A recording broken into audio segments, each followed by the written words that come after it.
and welcome to FPL Mate, your best mate for fantasy Premier League content for the 2023-24 season. My name is Dan, and it's just about time to start thinking about our Game Week 2 transfers. So, with all the transfer trends going on, players being bought, players being sold, I thought today we would have a look at some buys, some sells, some keeps, and some avoids. Guys, if you do enjoy the new format of this series, please do drop a like to let me know, and do subscribe if you want more FPL content on your screens every single day. Let's get cracking.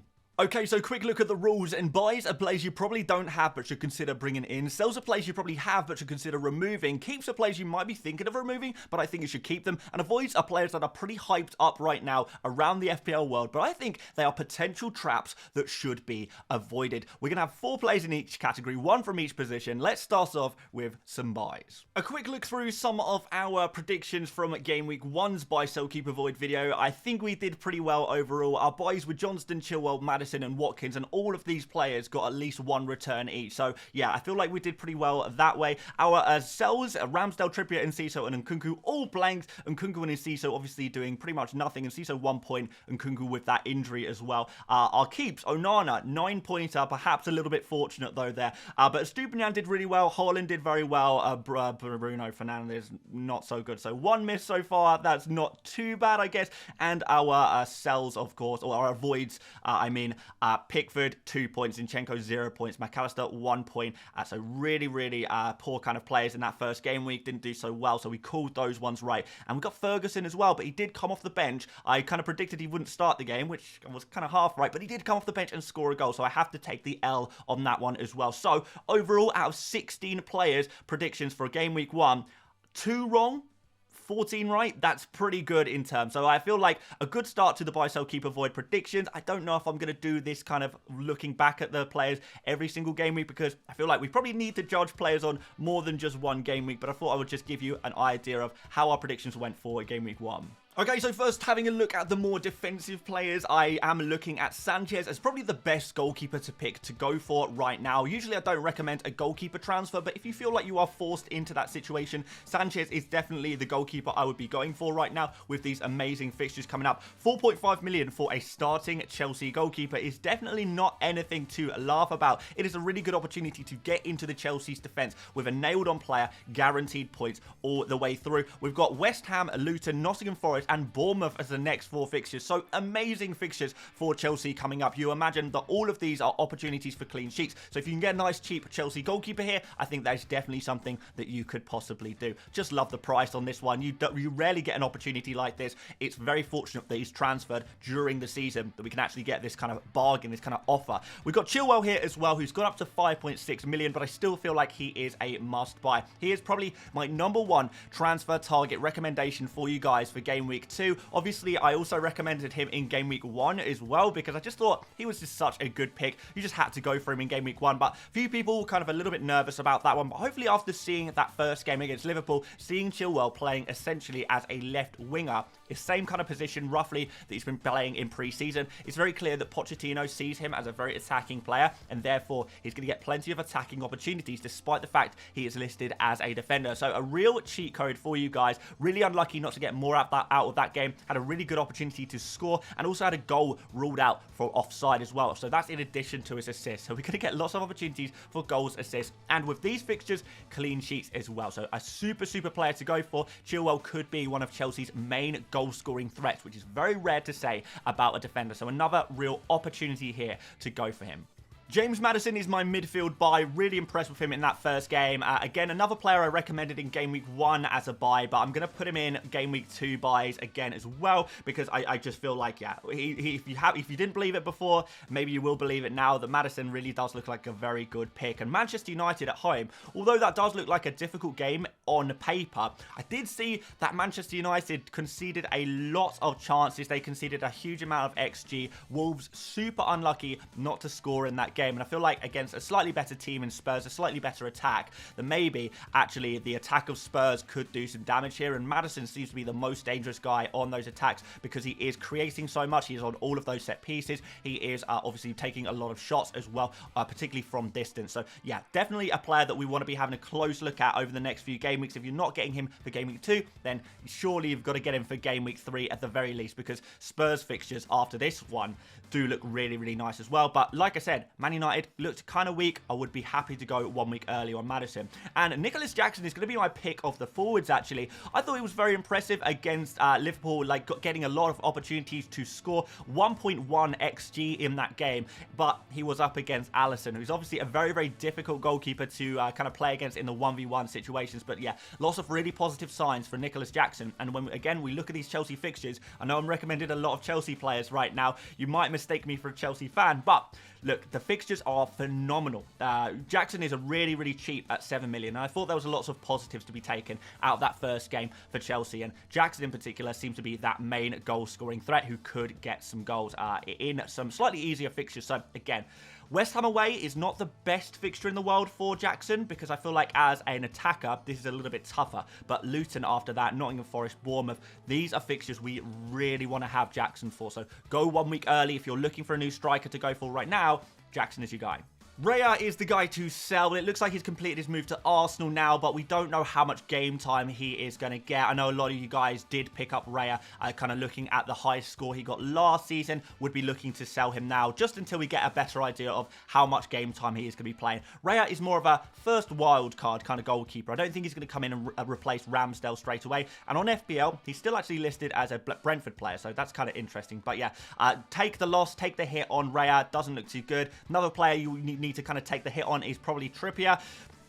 Disappointing first game. We kind of expected that. Again, Trippier was a sell last game week in my buy, sell, keep, avoid video. We're going to keep it the same again this week because I just feel like Trippier, just cut your losses on this bad boy. He's up against the 2 toughest attacks in the whole Premier League over the next 2 games. 6.5 million is a lot of money. And if you've got Trippier and you don't have someone like Ben Chilwell, then I feel like that's an easy transfer to make. Sell Trippier, bring in Chilwell, and you've got yourself a much better player with much better kind of attacking potential and much better fixtures as well. So that's really, really good. Chilwell is going to be great for now. Trippier is a player we might look back at in the future when the fixtures start to look a little bit better. But Man City, Liverpool, Brighton away as well. Not good fixtures for Newcastle, and I expect them to concede goals. Trossard is a midfielder I would cut my losses on as well. We're going to see Gabriel Jesus come back in the next few game weeks. And Trossard, I don't know if he's going to start games or not. That's been the Community Shield.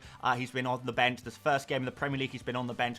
Is he going to get enough game time? I thought, obviously, Martinelli, he's going to be difficult to drop after that fabulous bit of skill in that first game against Forest. And yeah, I don't know who's going to be coming in at striker. Is it going to be Havertz there? Is it going to be Nketiah there? We're not really sure. It depends how Arsenal's set up. But Trossard is going to be a real risky player to go forward in the season. And I feel like there's so many good 6.5 million midfielders like Mbumo or Mitoma or players like that. And there's also, you know, Maddison at 7.5 if you can afford him. Pretty easy to sell Trossard and go for one of those many great options in midfield. And Callum Wilson I probably would sell as well. To be honest, I was struggling to find a good sell out of the forwards, you know, the popular forwards. I actually like a lot of them, and Wilson I guess would be a sell just because it is so difficult to judge his game time. We've already seen that he was not starting that first game of the season. A lot of Newcastle fans feel like Wilson is going to be phased out of the team a little bit. They do see Isak as the main guy going forward, and Wilson is probably going to get some minutes off the bench, of course, but with some minutes off the bench, how much damage can you realistically do against Man City away from home? This is the toughest defence in the league. It's not an easy fixture at all. And I feel like Wilson, out of all of the forwards that people have right now,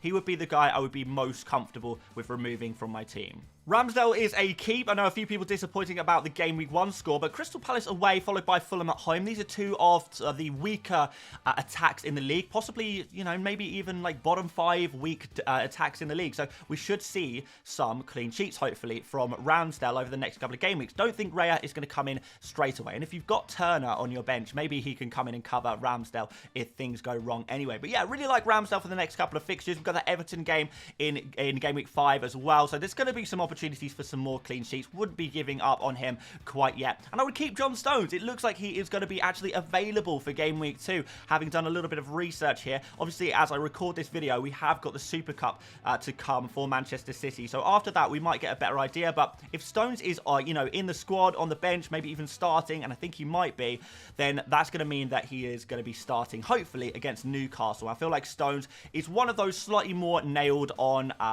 defenders from Man City. If if you can figure out any Man City defender to be nailed on, John Stones is possibly that guy. So he would be a player I'd be looking to keep. I think there's a lot of points on offer for him, particularly in Sheffield United, Fulham and West Ham. Those games really, really nice for your Man City defenders. And it's nice to have a player who, you know, has the ability to actually play games rather than being on the bench.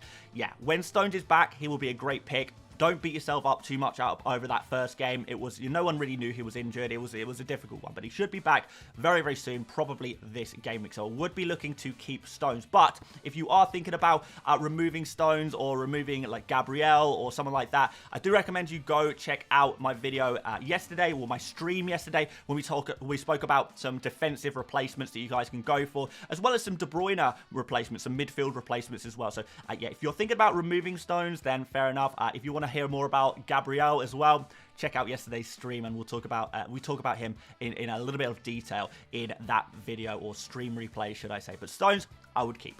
Rashford I would keep as well. Disappointing start to the season, but I don't feel like it's time to cut our losses on him quite yet. I feel like we can still give him another chance. Same with Bruno Fernandes.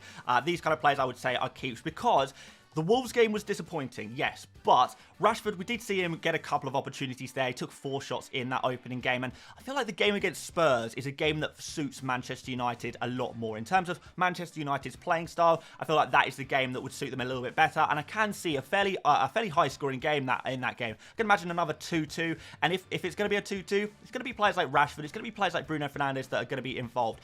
If things go wrong in the Spurs game and then in the Nottingham Forest game as well, by the time we get to the Arsenal game, at that point, we might have to say, okay, Rashford, let's cut our losses on this one. But I feel like it's a little bit too early to judge Rashford, just because this next game I feel like suits them, and Nottingham Forest after that is a very good fixture. So not quite ready to sell him yet. So Rashford is going to be a keep. And one more keep, actually, in the midfield position, Phil Foden. A few people thinking about selling him, would not really be wanting to sell Foden either. So there's 3 keeps for you in the midfield position. And I would keep Ollie Watkins as well. So many people are transferring him out right now. Maybe they've run out of patience already, but he got 5 points. That's not too bad against Newcastle, really. I mean, what were you expecting? That's a tough game. And I do think that Watkins actually showed a lot of promise in that game. He almost scored, like had a good goal-scoring opportunity in that game, and he also almost got another assist. He took a shot, and it kind of rebounded out, and it fell to Matty Cash. Matty Cash missed pretty much an open goal. So if that was to go in, we could see Watkins on a few more points, and things would suddenly look a little bit different, and everyone would be saying, actually, Watkins is amazing. So next fixture is really good. Everton at home, Burnley away, Liverpool away isn't too bad either. So overall, I like Watkins. In fact, I would arguably be buying him this game week, and I've heard some people even talk about captaining Watkins as well. So definitely not a player I would be looking to sell. I was impressed with him game week 1 against a tough Newcastle side. I think he could do even more damage against Everton. And finally, some avoids. This is where things get very controversial. My first avoid is going to be Leno, the top scoring goalkeeper of game week 1. But he was lucky. He was so fortunate to get the clean sheet and all those save points. It was just a situation where Everton aren't very good at shooting. So that was a difficult situation for Everton. We know at a game against a team like Everton or Wolves, you are going to get clean sheets, you are going to get save points. But the fixtures coming up, Brentford at home, that's a kind of a tough game. Arsenal away and Man City away, back-to-back for Fulham. There is no way Leno is keeping clean sheets in these games. Look at the numbers here. So yes, Leno got a clean sheet, but his expected clean sheets in that game was 0.05. So that was the percentage chance of a clean sheet. He conceded 0 goals, but his expected goals conceded was 2.73. Guys, that is serious stuff. Actually, I thought Fulham were one of the most worrying defences in the entire league from game week 1. And I know teams like Luton conceded more goals, but we kind of expect that from Luton, I guess. And we had the likes of, who else was it who conceded a lot of goals? Aston Villa, I suppose. Aston Villa, I feel like, will shape up. They went at that game with the complete wrong tactics and it backfired. I think Aston Villa will improve. But Luton, we kind of expect them to concede goals. Fulham, I thought, were probably the most disappointing defence in the entire Premier League from game week 1. So yeah, I'm putting that one out there. Yes, Leno scored well game week 1. If you have Leno, take those points and run. If you are thinking of buying Leno, would definitely reconsider, because there's lots of better goalkeepers to go for right now if you are forced to make a goalkeeper transfer, which hopefully not many of you will be. We've got Ake here as well as an avoid. Yes, I thought he did well in that first game, and I do think more clean sheets are on the cards for Man City very soon, but I feel like Ake, with Gavardio coming in, already got his sub appearance, I feel like Gavardio is going to come and take that left centre-back position away from Ake, and if that is the case, then probably we're only looking at Ake playing one more game against Newcastle, and then after that, when we get the really nice fixtures, we could actually see Ake getting rotated quite heavily, maybe only playing 25-30% of games. And that's not going to be very good, and that's not going to be very good if you've just bought Ake in particular. So again, Ake, if you already had him, great. Roll him through Newcastle as well, but after that, you could be in trouble if you're an Ake owner. So I would not look to be buying him right now. I would be looking to avoid buying him right now and maybe going for a slightly different defender. Rodrigo is a very easy avoid in midfield for me. Yeah, look, he is a player who only sort of gets 6, 7, 8 goal contributions across the entire year. Probably gets 1 goal contribution every, maybe 4 or 5 games on average, maybe once every 6 games. Yes, he got a couple in the first game. I would not expect that to continue. It would be incredibly surprising if it continued. One of the first rules you learn when you're playing FPL is don't pick defensive midfielders, and that's exactly what Rodri is. He's a defensive midfielder. Yes, he did well in that first game.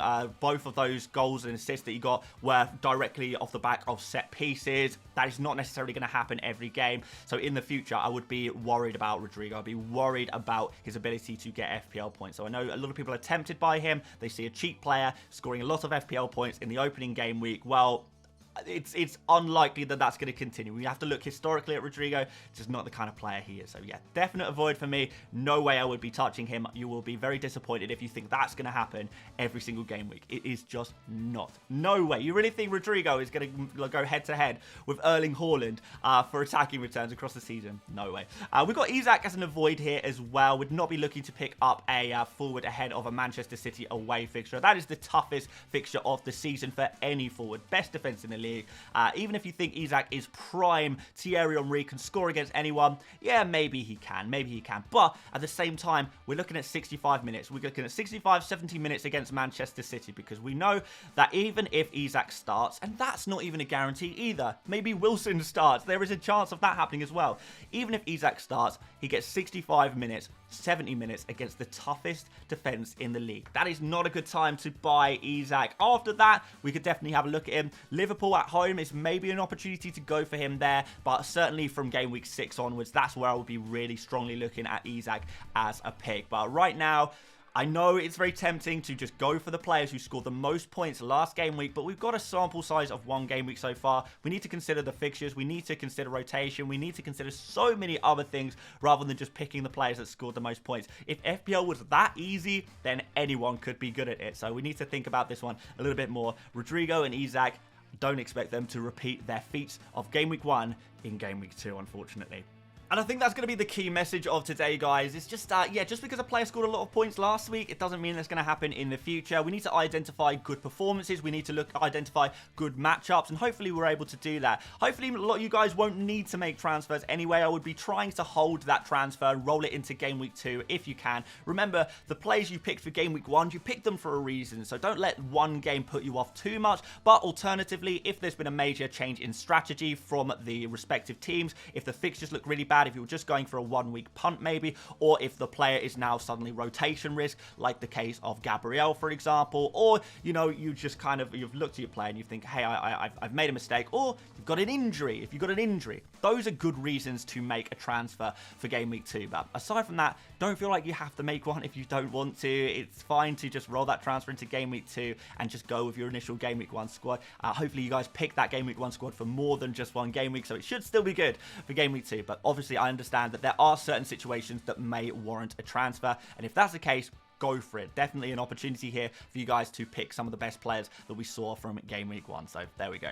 Thanks so much for watching this video, guys. If you did enjoy it, please do drop a like, do subscribe if you're new around here as well. And all of the stats and numbers in today's video were provided by Fantasy Football Hub via their Opta Stats tool. And you can gain access to that tool as well as many other tools right now using the link in the description. They are still running 50% off all the way up until the end of August. So you still got a couple of weeks to get involved and get 50% off that amazing deal to get access to all of these pro tools. So do go check that out. Like I said, stream last night spoke a little bit about some injury and rotation risk players and how we could potentially replace them. And for a full list of my favorite transfers in and my least favorite transfers in, do make sure you check out the tier list video I uploaded yesterday as well. But aside from that, guys, that is going to be it for today. Thanks so much for watching once again, and I will see you later, mates.